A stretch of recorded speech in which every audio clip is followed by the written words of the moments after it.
Hi, my name is Andrew Marsh with TU Dublin Hothouse, and I'm here today to introduce our fourth session in our series on creating a spinout.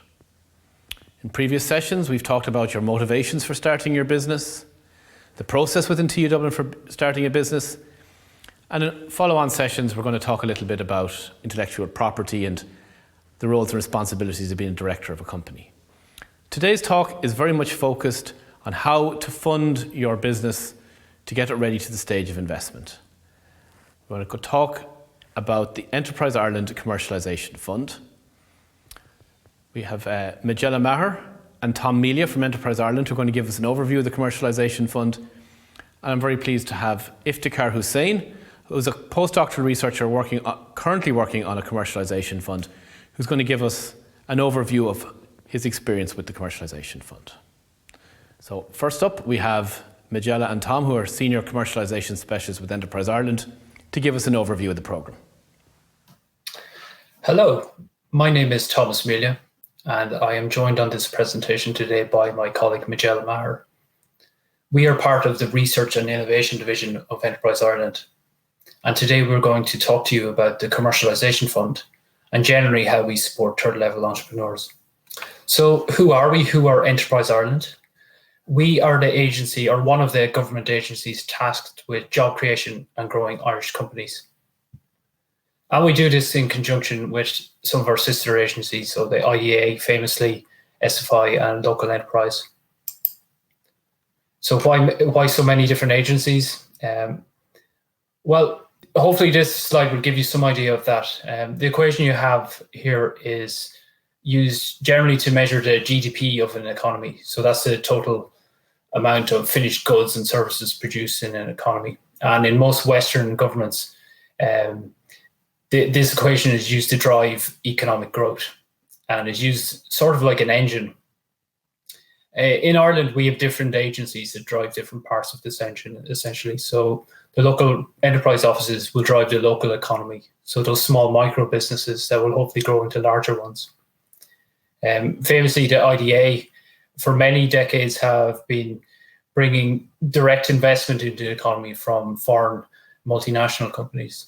The SFI and other agencies will drive the economy by directly investing in science projects and other types of investment.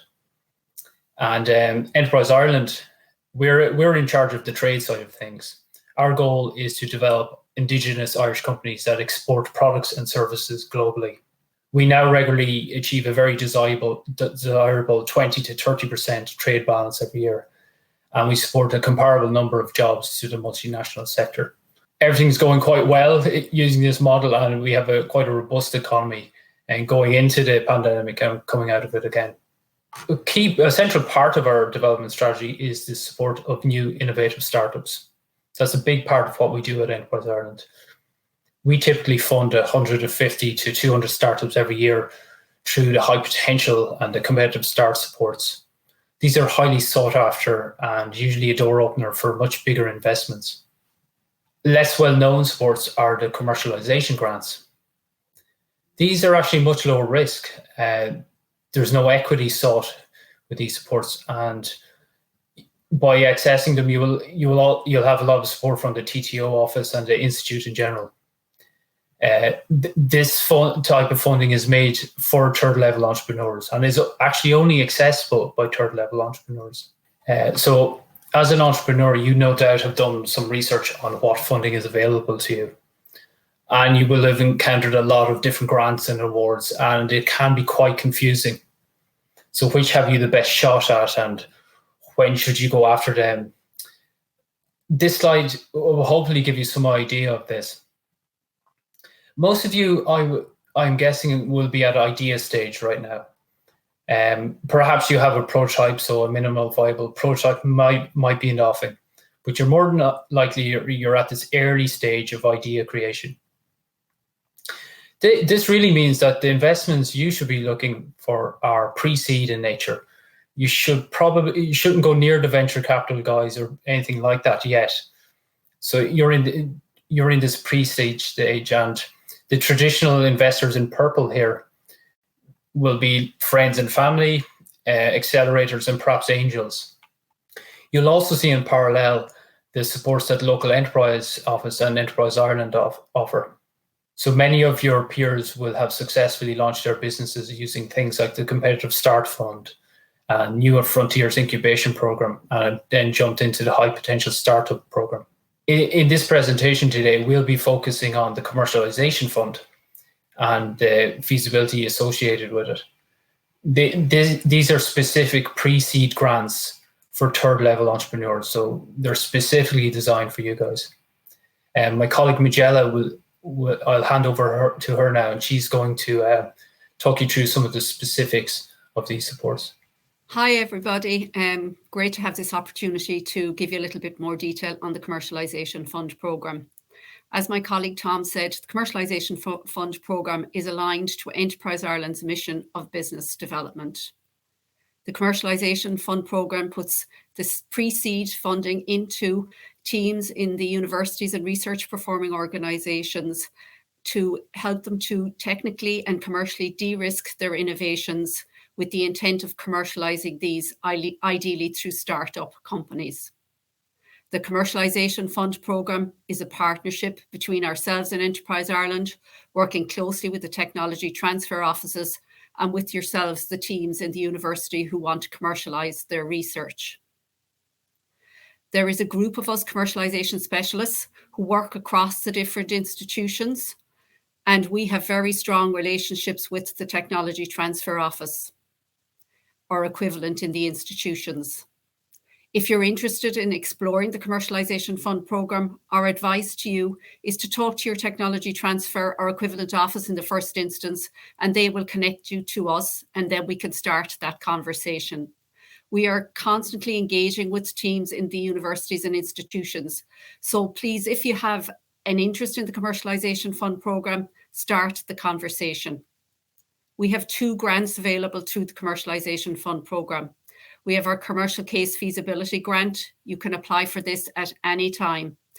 This grant is available for a short project, typically 3 months, with funding up to €15,000.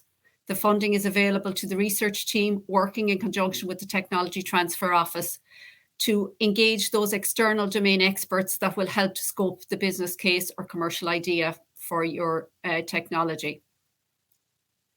Typically, how you'll start to engage with the Commercial Case Feasibility Grant is you'll start to talk to your Technology Transfer Office, and then they will connect you to ourselves in Enterprise Ireland. And then collectively, we will meet and have a conversation. Our job as commercialization specialists is to challenge you to start to think commercially right from the beginning about your technology. So our expectation is that when you're engaging and starting to think about a Commercial Case Feasibility Grant, that you will do some of the initial early due diligence yourself. So by looking at the information that's out there in the public domain to try and identify who your customers might be, who you think your competitors are, and maybe what the initial size of the market is.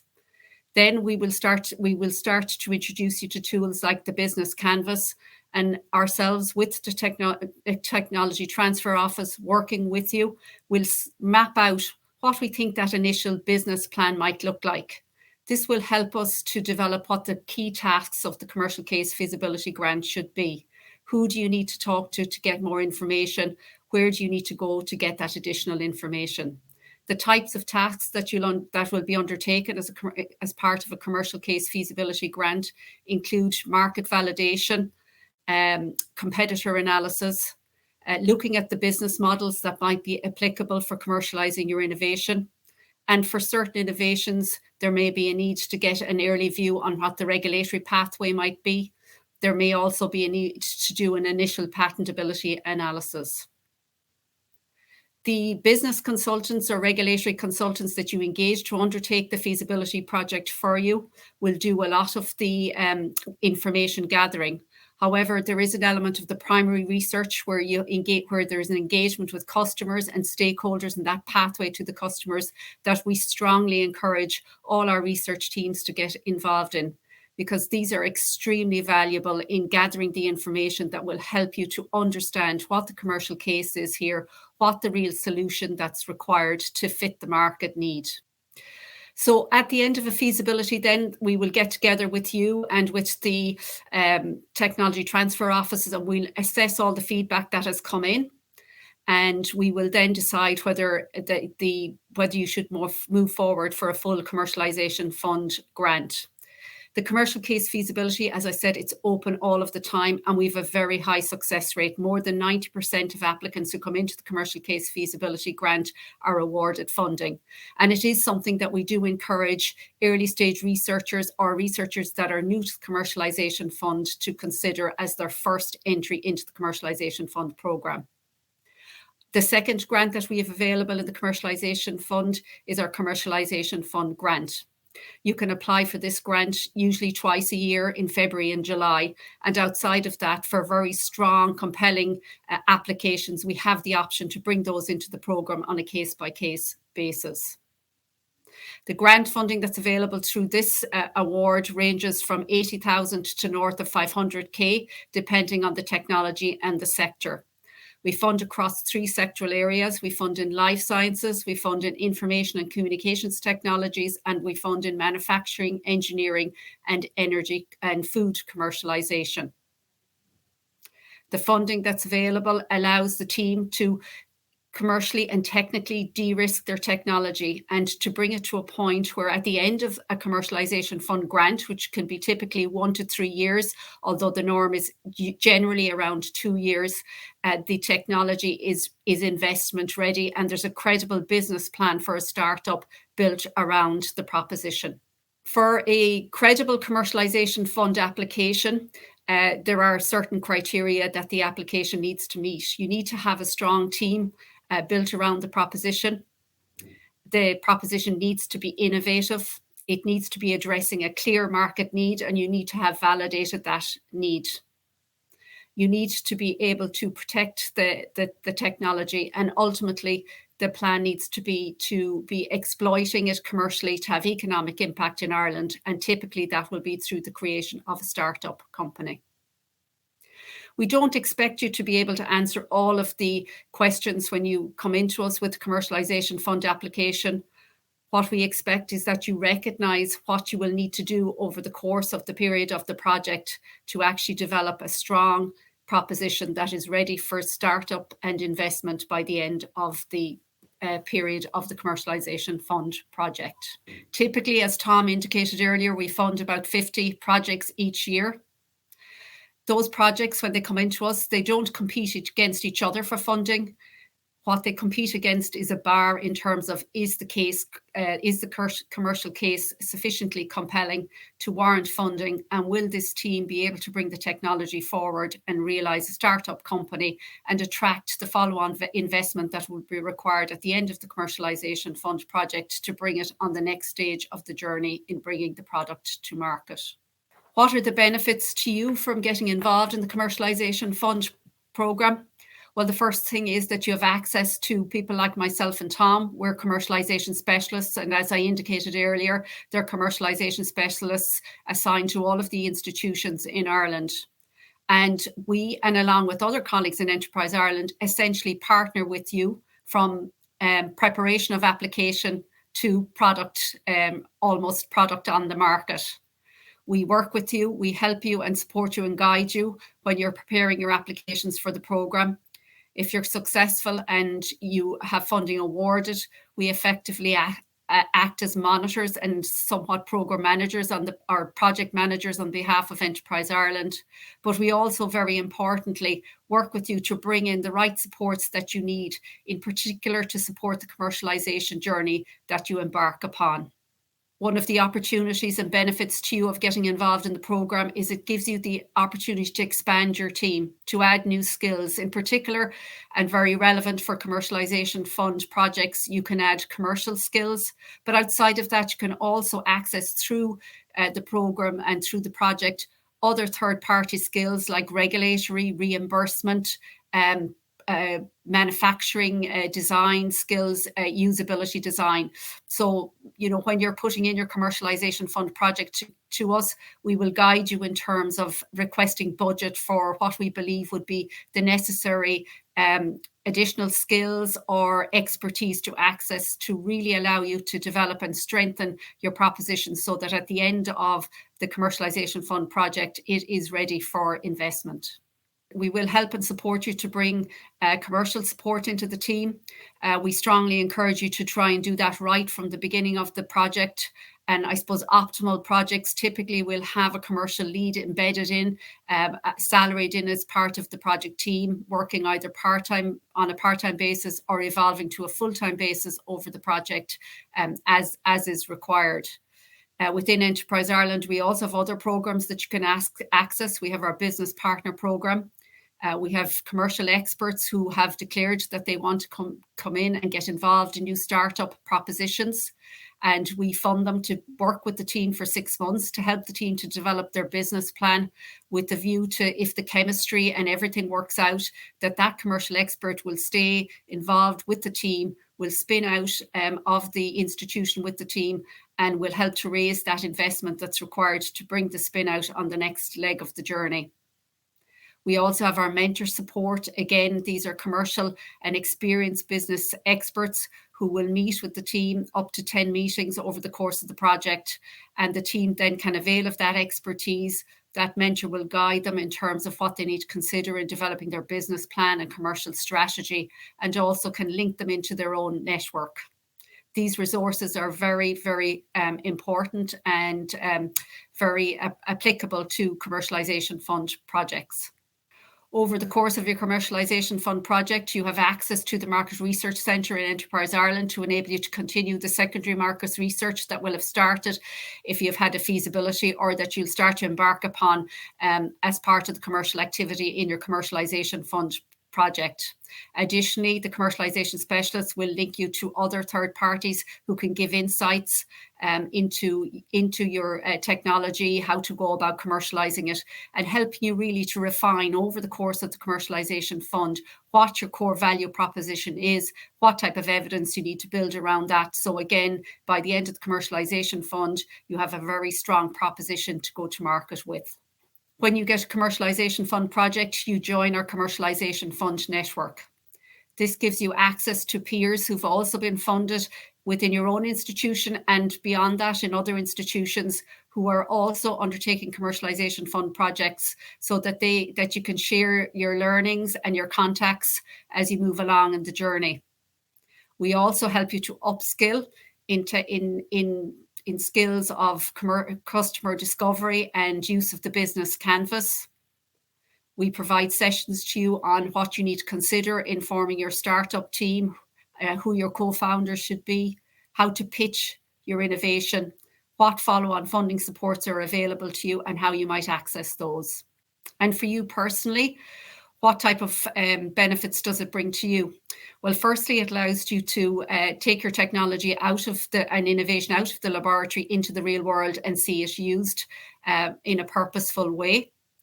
As mentioned earlier, it also allows you to upskill, particularly in commercial skills like market validation, business plan development, understanding things like sales and marketing.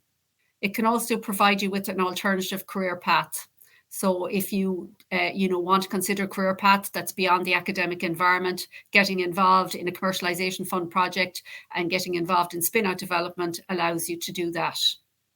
And as Tom mentioned earlier, commercialisation funding, it's 100% funding into the institution to allow you to start your journey through to a startup and with no equity taken. So it is very valuable funding for anybody who wants to look to take their technology or innovation from the bench into the boardroom.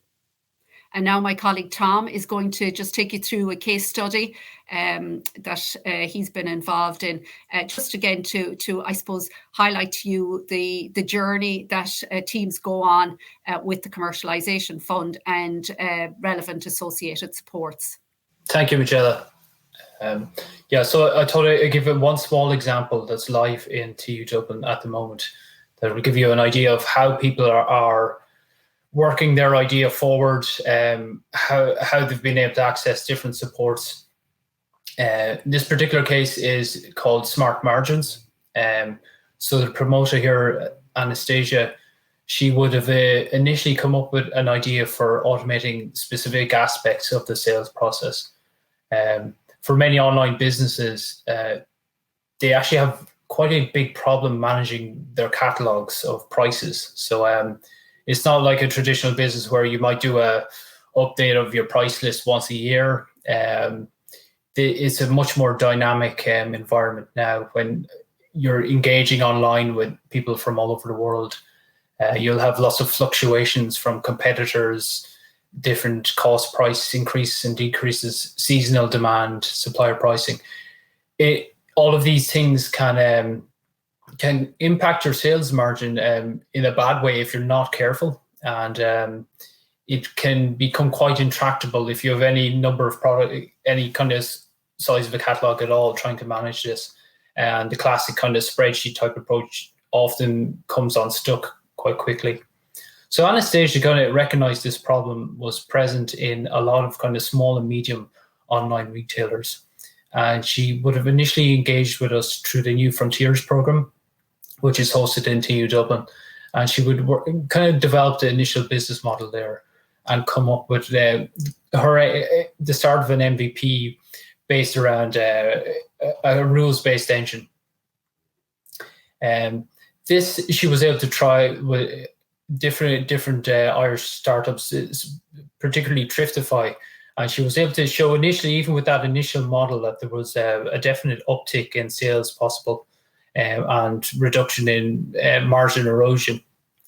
But she knew there was more that could be done. And she had an inkling that if she could only get an AI or a machine learning framework around this, that there was a definite strong business case. These weren't skills she had herself, so she would have engaged with the research teams in TU Dublin, specifically some of the guys from the Adapt Centre. And together they would have developed a commercialization fund proposal that they would have brought to us late last year. And it was a very fundable proposition from our point of view. And we're happy to say that that project's up and running now. And the engine will be developed over the next year or so. There are probably about a dozen different small to medium enterprise online retailers ready to use this tool when it's ready. And we would hope that the results from those trials will stand up as very strong evidence that the product works and has benefits to customers. So that's kind of the overarching journey that we want to see in a commercialization fund. People have a good idea, but there is a gap in their ability to prove it out into a business. And we hope we solve that kind of chicken and egg problem where if only they could build the thing, they could show it. So we allow you to build your prototype. We allow you to prototype with different pilot users. And you'd hope that you can walk out the door of a comm fund with a viable business model, which may be able to begin trading immediately or will be a very investable proposition for VC or private equity investors. My colleague Majella has a similar example, and she's just going to tell us about that journey now.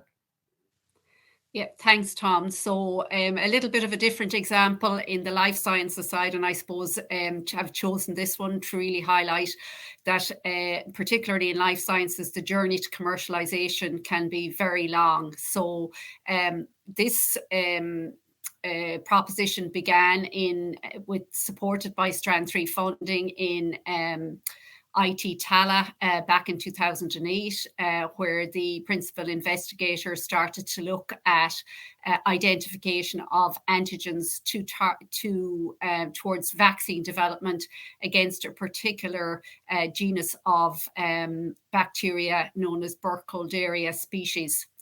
with the focus initially really towards a particular species called Burkholderia cepacia, which is associated with causing severe infection in patients with cystic fibrosis. But also alongside that, looking towards another Burkholderia species, Pseudomali, which is associated with melanosis infection in tropical regions. So initial proof of concept done with Strand 3 funding, and then started to engage with the Commercialization Fund programme in 2012, did a feasibility to look at what the commercial case would be for vaccines towards this group of bacteria, and was successful then in obtaining commercialization funding in 2014, and undertook a 2-year project there, advancing the science, however, not sufficiently enough in the period to get commercialization, and unfortunately had some inconclusive animal trial results. So at that point, the PI also had managed to secure some funding from the SFI TIDA programme, and started again to do some additional work in parallel, looking at the vaccine on the melanosis side.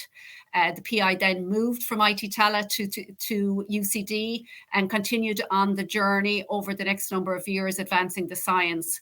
And in 2018, leveraging the earlier research that had been done through the Commercialization Fund programme and the SFI TIDA, was very successful in getting Wellcome Trust Innovator funding, which has funded the next part of the journey for the PI. And the expectation now is that in 2022, there will be a phase 1 ready vaccine for, there will be a vaccine ready for trialling in phase 1. And the PI is now out talking to potential partners to join with her for the next stage of the commercialization journey. So again, this is vaccine development. It is a long road typically, thankfully not during COVID times, but yet the PI is continuing on the journey and will hopefully have successful commercialization. So for a journey that started in 2008, it's still ongoing in 2022. And typically life sciences does take a long time to get realizable commercialization. So, you know, for many technologies, medical devices and pharma, the funding journey is, you know, anything from 5 to 15 years. So yeah, just to highlight the long journey that can be associated with life sciences, but you know, where you've committed PIs, they continue to receive funding and ultimately will have successful commercialization. So I suppose just to summarise really what we want to say is, look, the Commercialization Fund programme, it's certainly a programme that is relevant for any entrepreneurial teams there that are really interested in exploring commercialisation of their innovations. We're very open to talking to researchers and, you know, happy to have meetings to discuss the propositions at any point. As I say, our advice really is to engage with your technology transfer office in the first instance, and they will link you to us and we can start that conversation. And we're there to support you and to partner with you on your journey, and very happy to have the opportunity to do that.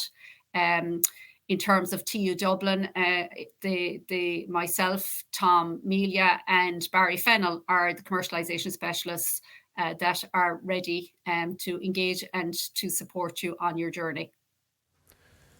Thanks, Majella and Tom, for that overview of the Commercialization Fund. And now to give us an example of how it works in practice, we have Iftekhar Hussain from the Dublin Energy Lab. Hello, my name is Iftekhar Hussain. I'm an engineer by profession. I was involved in several renewable energy projects before joining into the TU Dublin as a PhD researcher. In my PhD, I worked in hybrid solar biomass thermophotovoltaic power generation systems. And this is the basis of where we are working at the Commercialization Fund as of today. I'm going to tell you the story of the technology innovation and how we ended up with the Commercialization Fund today. So it all started in 2016 when I started developing and designing the Tpv system and the modeling it for the hybrid power generation. TPV is basically a solid state material that converts heat directly into electricity. Now, typically, TPV is a semiconductor. When the heat or infrared radiation hits to the semiconductor, the electric field creates within the layer of the semiconductor, and that flows the electricity. Usually, the TPV cell has a band gap, which is particularly responsive to specific wavelength of energy. In the real world, the heat source usually have a wide range of heat spectrum, where the TPV cannot convert it into electricity quite efficiently. So we need an intermediate material, and one side which is exposed to the heat, and the other side spectrally matched the heat into the TPV cell that is corresponded to the band gap of the semiconductor. Now, in 2017, I started developing the spectrally selective emitter material, and let me go through how the spectrally matched emitter works with the simple blackbody radiation curve. Now, what you can see here in the curve is a three spectrum of light: ultraviolet, visible, and infrared. In the visible spectrum, the solar PV works well. That means light is converted into electricity. Whereas in TPV, the infrared or heat is converted into electricity. Now, TPV also can use the visible light to be converted into electricity using an additional layer of intermediate material, which is observer. So in observer, concentrated solar power hits up at the black body, and that wavelength is shifted to the infrared, and then the TPV can generate electricity from it. Now, for example, you can see the red bar, which is a corresponding wavelength of a particular TPV band gap. Theoretically, the spectrally selective emitter should filter out all the sub-band gap, which is on the right side of the spectrum, and should allow the left side of the spectrum to convert into electricity. The reason why in the right side to the red bar it's considered to be the sub-band gap energy. And TPV cannot generate electricity with the sub-band gap energies. So the advantage of our emitter material is it is made of sol gel, which can be integrated easily through surface coating. For example, to expose it to the high temperature in the harsh condition, the TPV needs to be protected by some kind of a heat shield. We use a glass or a quartz with a high temperature stable. The sol gel can be coated within the glass of the surface, and the glass can be used as an emitter material. Now, knowing the uniqueness of our emitter material, I contacted the TU Dublin hothouse to explore the commercialization side of this project. Dr. Andrew Marsh, who's been helping us and guiding us through the journey. So we applied for a patent to the UK Patent Office in 2018, and consequently we applied for the Commercialization Case Feasibility Fund.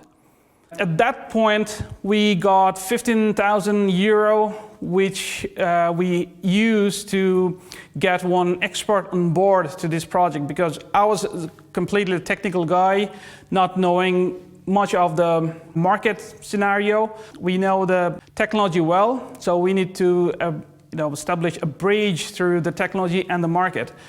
So once we have our consultant, I went to the industry, talk to them, listen to their problem, and find out how we can solve their waste heat problem. We went to the several industries in 2018, and what we found was quite surprising. The industries like cement and glass, they reject more than 50% of the energy produced to the environment, and it has an environmental effect, and it really has a cost. They don't have a waste recovery technology built into their system because their solution were not quite compatible with their system. So this time we had a solution for them. We introduced a material having no moving parts, only two material needed, Tpv or emitter material. It's a highly modular. It can be designed from 1 watt to a megawatt range, and it has a high efficiency while it converts heat into electricity. And it is environmental friendly, increase their system efficiency, and it will give some cost reduction. Now, how it competes to the potential rival in the market. Now, usually in the waste heat recovery applications, the Rankine cycle can work well. The Rankine cycle can be designed from a couple hundred kilowatt to a megawatt range, but it has a constraint of the temperature. The Rankine cycle works up to 450 to 500 degrees Celsius, but most of the industries that we visited, they have a process that go up to 1200, 1500 degrees Celsius, where the thermophotovoltaic works better. And it has a very high power density. Depending on the intensity of the furnace, the thermophotovoltaic can generate possibly more than 12 kilowatt per meter square of TPV cell. And if you can compare with the photovoltaic, the power density is quite superior. The main challenge of the Rankine cycle when compared to the thermophotovoltaic is it has moving parts, heat exchangers, turbines, and generators, but thermophotovoltaic doesn't have it. The challenge for thermophotovoltaic, though, is a high cost. It is 50% higher than solar PV, but there's evidence that if we can produce it at scale, the price can go drastically down. Now, how it works with the cost saving. Let's give an example of the thermophotovoltaic for 1 meter squared that can generate 12 kilowatt. If it operated for 24 hours, the daily production would be 288 kilowatt per meter squared. And if the industry buys electricity from the grid at 0.13 euro per kilowatt hour, the annual savings is more than 13,000, and it's just from 1 meter squared of TPV cell. How it looks like the carbon emission. Now in Ireland, the average intensity, carbon dioxide intensity for 1 kilowatt hour of electricity is 0.425 kg. Now if it runs 24 hours, it can save up to approximately 122 kg per day, which gives us more than 44,000 kilograms of carbon dioxide in a year. And of course, it's from 1 meter squared. Now, knowing the commercialization value, we thought we nailed it. So we applied for the COM fund, and which was rejected in 2018. The reason why we didn't quite analyze economically how the TPV will work in the market and compared to the well-established Rankine cycle or its closest competitor in the market. So what happened next? I worked extensively with economic analysis, and the work went really big, so I decided to include that into my PhD thesis, which was not meant to be there in my first draft. So in 2019, I submitted my PhD, and I was quite happy that I included the economic analysis to it. And then in the same year, we had quite a good response from the UK Patent Office about our application. There were a few observations that were addressed properly, and then we filed an application for International Patent Office. In 2020, that patent was published. And then we attempted for the second time for a COM fund application. And this time it was approved because we covered all the queries that were asked before in 2018. And once we have the fund, the COVID happens and everything went very slow. But luckily we managed to start our project from the January 2021.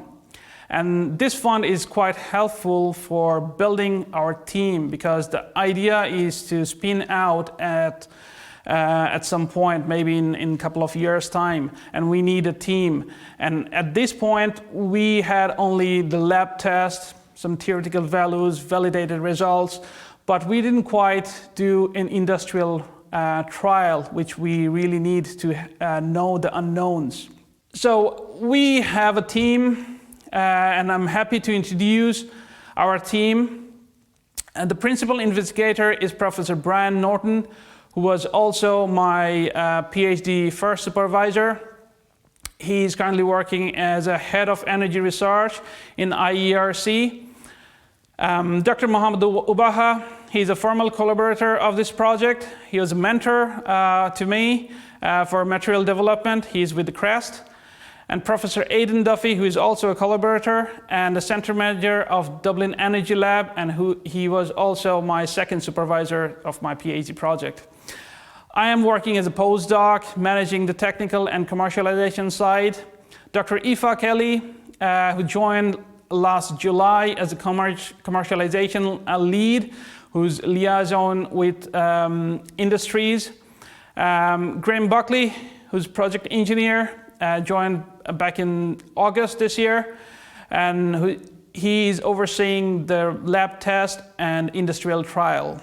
Now in Ireland, we have quite a few trial partners, of which Irish Cement is the lead partner, and we had a trial a few days ago with them. And apart from Irish Cement, Fingleton White, CHP plant company, and Tipperary Glass, Endeavour, Waste to Electricity Power Plant, and National Heat Treatment Centre are also collaborating in this project as a trial partner. Now, this is our Tpv demonstration model. It is a 2 meters long probe, of which at the end of the probe we have a tiny 1 centimeter squared Tpv cell.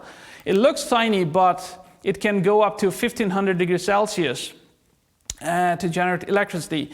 But we are limited to go up to 900 degrees Celsius. The simple reason is the heat shield that we are using is quartz, and this is thermally stable at 1000 degrees Celsius. So in the next model, which is going to be our engineering model, we want to overcome that limitations to replace the quartz with the glass that can be stable at up to 1600 degrees Celsius, so that we measure the power output when we expose it more than 1000 degrees Celsius.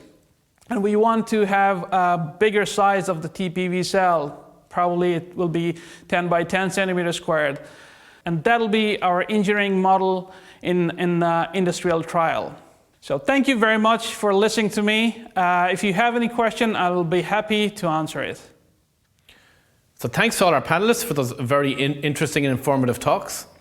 I'd like to open up now to any questions that people might have.